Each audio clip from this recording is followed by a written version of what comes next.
ललित संस्थान YouTube channel पर आपका हार्दिक स्वागत है। हम राजस्थान का इतिहास पढ़ रहे थे, उसी क्रम में चौहान वंश और चौहान वंश में विगत वीडियो में हमने पढ़ा था पृथ्वीराज चौहान के बारे में। आज हम यहाँ से आगे पढ़ रहे हैं रणथंभौर में चौहान वंश।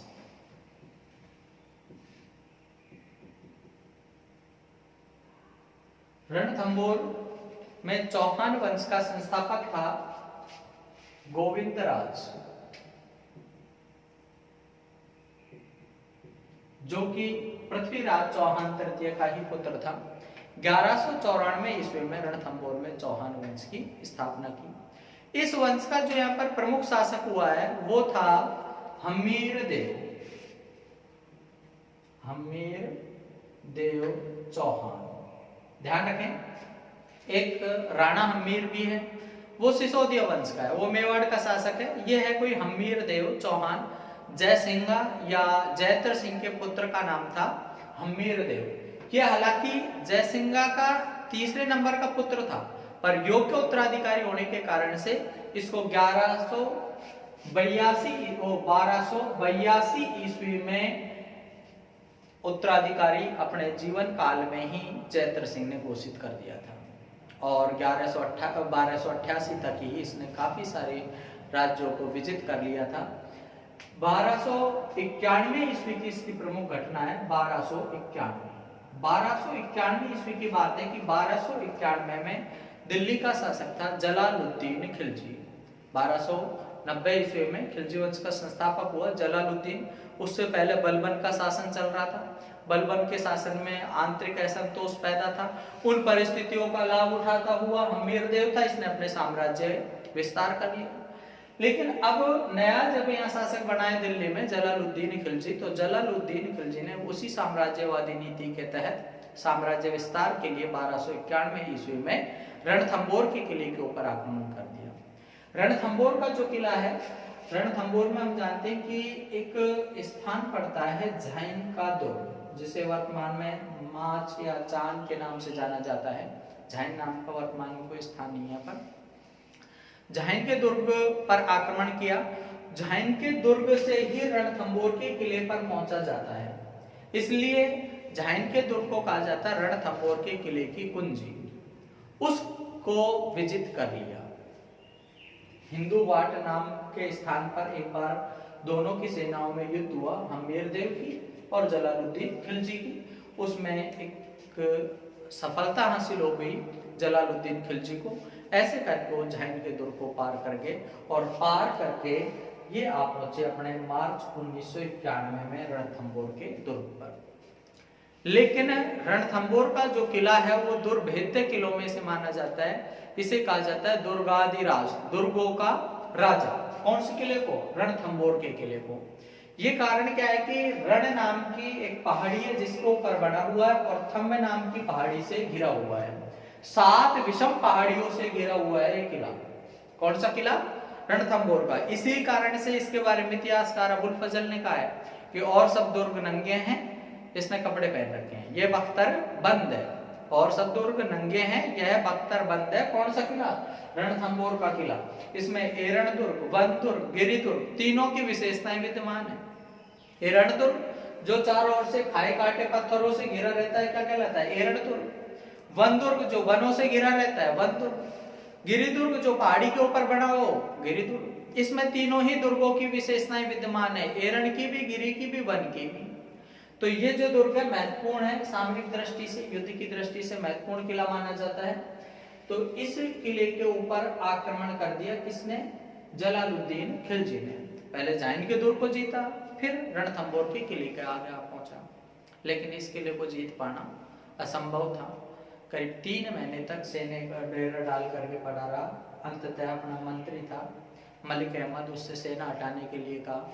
मंत्री मलिक अहमद ने समझाया इससे अपनी बेइज्जती होगी, दुर्ग को ऐसा अपन सेना हटाएंगे, अपन दिल्ली के शासक हैं, ये एक छोटे से क्षेत्र का शासक है, अधिपत्य इसके पास में। जलालुद्दीन खिलजी ने कहा ऐसी बात नहीं है, हम इस किले को जीत नहीं सकते, पर हमारे पास इतना समय भी नहीं कि यहाँ ऐसे 3-3 महीने सेना लेकर के पड़े हुए होंगे। तो मलिक अहमद को समझाया कि ऐसे 10 किलो को भी मैं मुसलमान के एक बाल के बराबर नहीं समझता, ऐसे 10 किलो को भी मैं मुसलमान के एक बाल के बराबर नहीं समझता, पर समय अभाव के कारण से हमको यहाँ से घेरा उठा लेना चाहिए। और ऐसे करके 1291 ईस्वी में जलालुद्दीन खिलजी ने किले से घेरा उठा लिया। ये बात हुई जलालुद्दीन खिलजी की। जलालुद्दीन खिलजी का भतीजा और उसका दामाद था अलाउद्दीन खिलजी। 1296 ईस्वी में दिल्ली में तख्ता पलट हुआ। जलालुद्दीन खिलजी की हत्या करके और अलाउद्दीन खिलजी दिल्ली का शासक बन गया। 1299 ईस्वी में अलाउद्दीन खिलजी ने रणथंबोर के किले के ऊपर आक्रमण कर दिया। रणथंबोर के किले पर आक्रमण कर दिया। वही स्थिति है, पहले झाइन का दुर्ग आता है, झाइन के बाद में फिर रणथंबोर का किला आता है। झाइन के दुर्ग के ऊपर आक्रमण किया, झाइन के दुर्ग को जीत लिया। इधर इस समय हम्मीर देव था जो धर्म में रत था, मतलब यज्ञ अनुष्ठान पर बैठा हुआ था। इसलिए हम्मीर देव ने अपने सेनापतियों को भेजा, धर्म सिंह और दूसरा था भीम सिंह को। धर्म सिंह और भीम सिंह के नेतृत्व में सेना भेजी।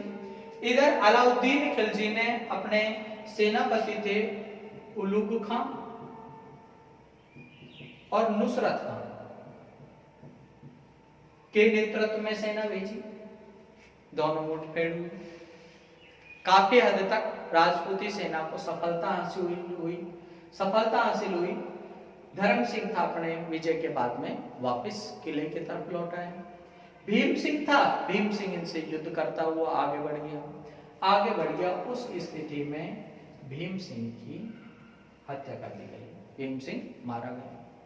इधर यहाँ की बात करें, उलुग खां और नुसरत खां ये वापस किले के पास लौट आए, रणथंबोर के किले पर लौट आए। इन्होंने प्रयास किए युद्ध में जीतने के, किले को जीतने के। इसी बीच में क्या है, जो किले के ऊपर से सैनिक थे वो पत्थर फेंक रहे थे, तो उसी दरमियान कोई पत्थर था जो नुसरत खां के लग गया, जिसके कारण वो घायल हो गया और शीघ्र ही उसकी मृत्यु हो गई।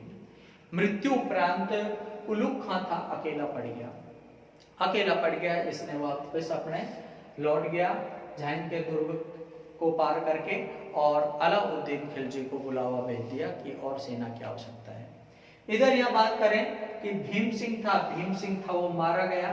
धर्म सिंह वापस हम्मीर देव के पास में पहुंचा। जब हम्मीर देव को इस बात का पता लगा कि धर्म सिंह भीम सिंह को अकेला छोड़ आया था, तो धर्म सिंह की आंखों को फोड़वा दिया। किसने?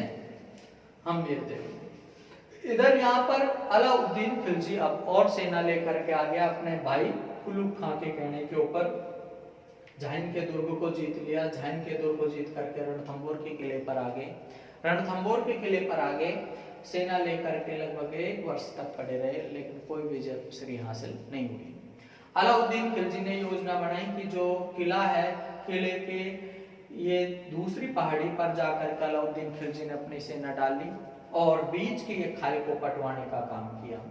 लेकिन हम्मीर देव के जो सैनिक थे उन्होंने यहाँ पर अपने कपड़ों को तेल में भिगो करके और उसमें आग लगा करके सैनिकों के ऊपर पटकते रहे, मतलब हजारों की सेना नष्ट हो गई। ये सब परिस्थितियां चलती रही। अंततः अलाउद्दीन खिलजी ने हम्मीर देव के पास में संदेशा भिजवाया कि मैं तुमसे कुछ संधि वार्ता करना चाहता हूँ। संधि वार्ता क्या थी? इससे पहले हम युद्ध का कारण जाने, युद्ध क्यों हुआ है। एक तो कारण स्पष्ट है, साम्राज्यवादी नीति। दूसरा जो कारण है, दूसरा कारण बता रहा हूं पहले मैं, नैन चंद सूरी के अनुसार। नैन चंद सूरी जिसने हम्मीर महाकाव्य की रचना की है। इसके समसामयिक जो ग्रंथ माने जाते हैं, जिनके बारे में इसके संदर्भ में जानकारी मिलती है, तो नैन चंद सूरी का काव्य है कौन सा? हम्मीर महाकाव्य।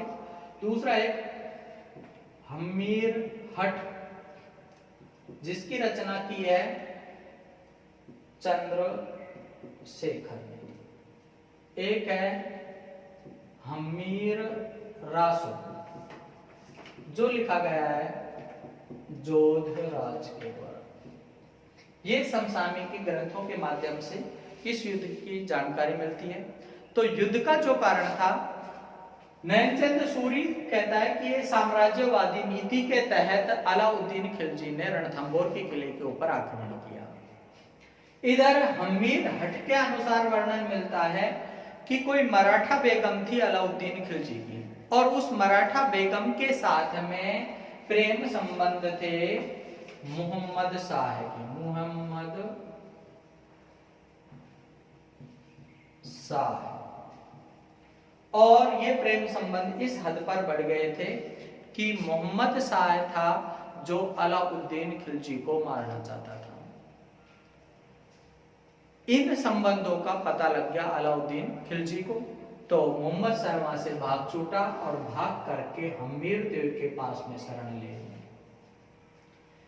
हमीर रासों में वर्णन मिलता है कि वो जो मराठा बेगम थी उसका नाम था चिमना। क्या नाम था? चिमना बेगम। तो चिमना बेगम थी जिससे प्रेम करता था मोहम्मद शाह, और इन संबंधों का जब अलाउद्दीन खिलजी को पता लगा तो मोहम्मद शाह से भाग करके कहां चला गया था? हमीर देव के पास। पहला वर्णन है किसका? नैनचंद सूरी। वो क्या कहता है? साम्राज्यवादी नीति थी। और दूसरी बात ये भी है इसके पीछे कि 1298 ईस्वी में अलाउद्दीन खिलजी ने गुजरात अभियान पर भेजा था मोहम्मद शाह और के हिब्रू को सेना दे करके भेजा था। जब ये गुजरात अभियान से लौट करके आ रहे थे, वहां से जीत करके आ रहे थे, तो उसमें से 1/5 भाग था वो अलाउद्दीन खिलजी को चाहिए था, जबकि सेना नायक बन करके गए थे कौन? मोहम्मद शाह और के हिब्रू। मोहम्मद शाह और के हिब्रू लूट के धन में से इन्हें लूट लिए उसको।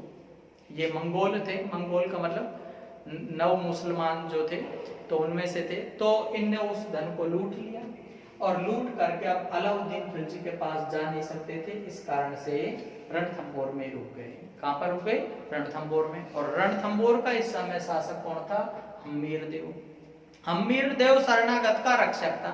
हमीर देव के बारे में कहा जाता है कि सिंह सुवन सतपुरुष वचन कदली फलत एक बार, और तिरिया तेल मेरठ चढ़े न दूजी बार। कि सिंह सुवन सतपुरुष वचन, सिंह है, शेर है जो पीछे मुड़ करके नहीं देखता है, और सतपुरुष वचन ऐसे ही सज्जन पुरुषों के, महापुरुषों के वचन होते हैं, वो भी अपने वचनों से नहीं पलटते हैं। और कदली फलत एक बार, और ऐसे ही कदली का वृक्ष होता है। कदली मतलब केड़े का वृक्ष, जिसमें जीवन में एक बार ही फल लगता बताया, दोबारा फल नहीं आता। ऐसे ही तिरिया तेल, ऐसे ही कन्या के विवाह के अवसर पर एक रस्म होती है तेल चढ़ने की रस्म। जब कन्या के तेल चढ़ जाता है तो उसके बाद में उसको अविवाहित नहीं रखा जाता। और तिरिया तेल हमीर हट, ऐसी हमीर की हट थी जो चढ़े न दूजी बार। जो एक बार जो हट पकड़ ली वो पकड़ ली, कह दी जो जरूर करता, नहीं कहता वो डेफिनेट करता।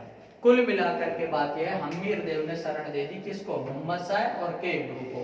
कारण उन्हें बता रहा हूं कि हमीर देव के ऊपर अलाउद्दीन खिलजी ने जो आक्रमण किया था, या तो साम्राज्यवादी नीति थी, दूसरा कारण ये भी है, चंद सूरी कहता है कि भाई यहाँ पर जब गुजरात अभियान पर सेना गई थी अलाउद्दीन खिलजी की, जो लूट का जो धन था, तो ये भी मोहम्मद शाह के हिब्रू भी अलाउद्दीन खिलजी की सेना में थे, और ये इन्होंने लूट के धन में से लूट लिया, और लूट करके कहां पर रुक गए? हमीर देव के पास। हमीर हट के अनुसार ये कहा जाता है कि उसकी कोई मराठा बेगम थी अलाउद्दीन खिलजी की, जिसके प्रेम संबंध किससे थे? मोहम्मद शाह के साथ में। जब प्रेम संबंधों का पता लगा तो मोहम्मद शाह था वो रणथंभौर भाग आया। हमीर रासों में कहता है जोधराज कि वो मराठा बेगम जो थी उसका नाम क्या था? चिमना था। तो इन सब कारणों के चलते ये युद्ध होना था, और अलाउद्दीन खिलजी ने यहाँ पर किले पर घेरा डाल रखा था। अब अंततः अलाउद्दीन खिलजी ने हमीर देव के पास में संधि वार्ता के लिए बात कही। तो संधि वार्ता के लिए हमीर देव ने भेज दिया रतिपाला, रतिपाल या रतिपाला, रतिपाल को भेज दिया। रतिपाल को बहकावे में ले लिया, अपने विश्वास में ले लिया अलाउद्दीन खिलजी ने कि ये किला फतेह करके और मैं तुमको ही सुपुर्द कर जाऊंगा। समझा दिया होगा कि भाई तेरे साथ ये घटना हो जाती, तेरा घर बिगड़ता, तू क्या करता? तुझे पता है कि मोहम्मद शाह है, उसका मेरी चिमना बेगम से प्रेम संबंध है, उसी को तो मैं पकड़ना चाह रहा हूँ, और मैंने हमीर देव से कह भी रखा है कि या तो उसको तू मार दे या फिर उस शरणागत को मेरे पास भेज दे। तो कुल मिलाकर के रतिपाल की बात समझ खा गई। रतिपाल ने समझा दी दूसरा और एक सेनापति था रणमल, रतिपाल और रणमल। रतिपाल रणमल ने क्या किया, जो किला था किले के पीछे के भाग से सेना का घेरा हटवा दिया। रतिपाल ने क्या किया, किले के पीछे के भाग से सेना का घेरा हटवा दिया, मतलब आगे के भाग में सेना को लगा दिया। तो अलाउद्दीन खिलजी की सेना थी किले में पीछे से प्रवेश कर गई। दूसरा कारण ये भी माना जाता है कि इतने लंबे समय तक घेरा पड़ा रहने के कारण से खाद्यान्न सामग्री हम्मीर देव की समाप्त हो चुकी थी। उस समय का अमीर खुसरो ने वर्णन किया है। अमीर खुसरो इस युद्ध का दर्शी भी है कि कहते हैं कि 2 सोने के दाने के बदले में 1 चावल का दाना भी मिलना मुश्किल हो गया था। तो उन परिस्थितियों में जाकर के, जबकि रणथंभौर के किले के अंदर जोरा बोरा नाम का स्थान है जो कि अन्न भंडार हुआ करते थे, पर वो अन्न भंडारों का जो खाद्यान्न था वो भी समाप्त हो गया उन परिस्थितियों में। और दूसरी जो मैं आपको बात बता रहा हूँ कि जो रणथंभौर का किला था, इस किले में पीछे के भाग से अलाउद्दीन खिलजी की सेना प्रवेश कर गई। हमीर देव की रानी का नाम था रंगा देवी। अब इनको जोहर करने के लिए भी समय नहीं था कि अग्नि जला करके जोहर कर लिया जाए। इस कारण से किले के अंदर है पद्मा तालाब में रानी रंगा देवी ने, इसकी पुत्री ने, पद्मा ने, और जो रानियां थी राजपूतों की, उन सब ने उस पद्मा तालाब में अपने आप को समर्पित कर दिया। तो ये राजस्थान का पहला और एकमात्र जल जोहर हुआ है। कौन से किले में? रणथंभौर के किले में। इसी के साथ ही हम्मीर देव ने युद्ध किया। युद्ध करते हुए जब विजय आशा प्रतीत नहीं हुई तो अपने आप को इसने आत्महत्या कर ली, तलवार घोंप करके, और आत्महत्या कर ली। ये 1301 ईस्वी की घटना है। 11 जुलाई 1301 ईस्वी। 11 जुलाई 1301 ईस्वी में अलाउद्दीन खिलजी की विजय हुई। किला अलाउद्दीन के द्वारा फतेह कर लिया गया और यहाँ का प्रतिनिधि उलुग खां को नियुक्त कर दिया। ये राजस्थान का पहला साका हुआ। राजस्थान का पहला साका कौन से किले में हुआ है? रणथंभौर के किले में। तो ये था रणथंभौर। इसके बाद में अगले वीडियो में हम जालोर वंश के बारे में पढ़ेंगे। धन्यवाद। जय हिंद।